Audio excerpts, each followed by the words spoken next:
బొగ్గు గనులన్నిటిని కూడా సుమారు 204 బొగ్గు గనులు ఉన్నాయి. వాటన్నిటిని కూడా రద్దు చేసి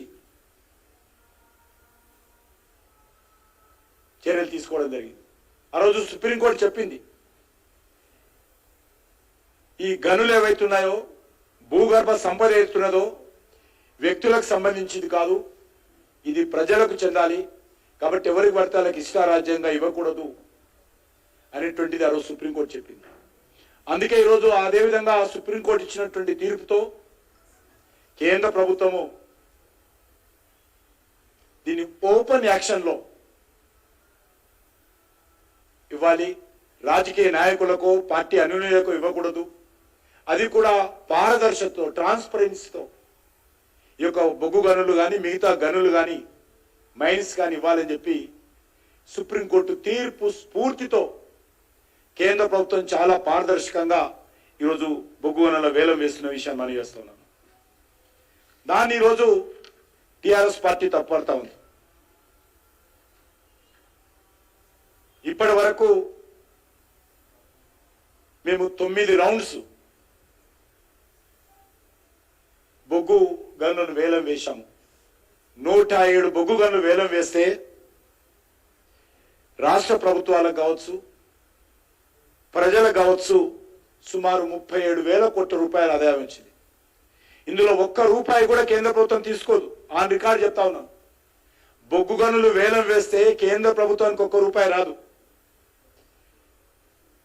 రాయల్టీ రాష్ట్ర ప్రభుత్వానికి వస్తుంది.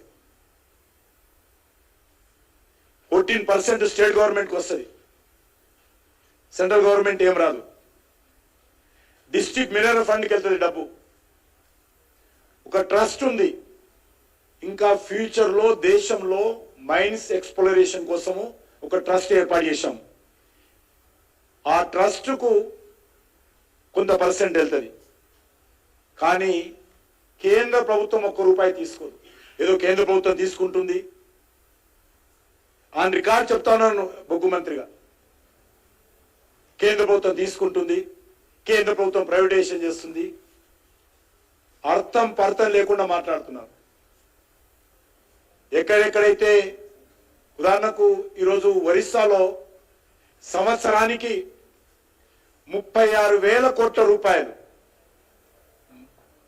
ఈ యొక్క మైన్స్ ద్వారా ఆ రాష్ట్రానికి ఆదాయం వస్తుంది. 36,000 crores. ఎవరికి వస్తుంది ఆ డబ్బు? ప్రజలకు. కేంద్ర ప్రభుత్వానికి ఎవరికి రాదు. సంక్షేమ కార్యక్రమాలు కానీ అన్ని కానీ అభివృద్ధి కానీ జరుగుతుంది. అంతకుముందు ఎక్కడ పోయింది డబ్బంతా కూడా కాంగ్రెస్ పార్టీ నాయకుల జేబులలోకి వెళ్ళేది. ఈరోజు సుప్రీంకోర్టు ఇచ్చినటువంటి తీర్పు కారణంగా అత్యంత పారదర్శకతో మేము ఈరోజు ఈ యొక్క మైన్స్ కానీ, కోల్ మైన్స్ కానీ, ఇతర మైన్స్ కానీ ఓపెన్ యాక్షన్ ద్వారా వేలం వేయడం ద్వారా ప్రజాధనాన్ని మేము దుర్వినియోగం కాకుండా ఆపుతా ఉన్నాము. చెప్పాను కదా, ఒక్క ఒరిస్సా ప్రభుత్వానికి సంవత్సరానికి 36,000 కోట్ల రూపాయలు మైన్స్ ద్వారా ఈరోజు ఆదాయం వస్తుందంటే అర్థం చేసుకోవచ్చు. కాబట్టి అర్థం పర్థం లేకుండా రాజకీయ నిరాశ నిస్పృహలతో పార్లమెంట్ ఎన్నికల్లో ఓడిపోయేమైనటువంటి దుగ్ధతో ఈరోజు మరి మాట్లాడితే సరిపోదు. నేను సింగరేణి కార్మికులకు బహిరంగంగా నేను హామీ ఇస్తున్నాను. నేను సింగరేణి కార్మికులకు అన్ని రకాలుగా అండగా ఉంటాము. ఎక్కడ కూడా సింగరేణిని, ఎందుకంటే కేటీఆర్కు కేసీఆర్కు ఏదైనా బాధ్యత ఉందో లేదో కానీ సింగరేణిని రక్షించాల్సినటువంటి బాధ్యత 49 షేర్ హోల్డర్గా కేంద్ర ప్రభుత్వానికి మాత్రం ఉందనే విషయాన్ని మనం చేస్తున్నాం. వాళ్ళకు ఉందో లేదో నాకు తెలియదు. వాళ్ళు ఏ రోజు కూడా బాధ్యత లేదు. సింగరేణిని ఎన్నికల్లో ఉపయోగించుకొని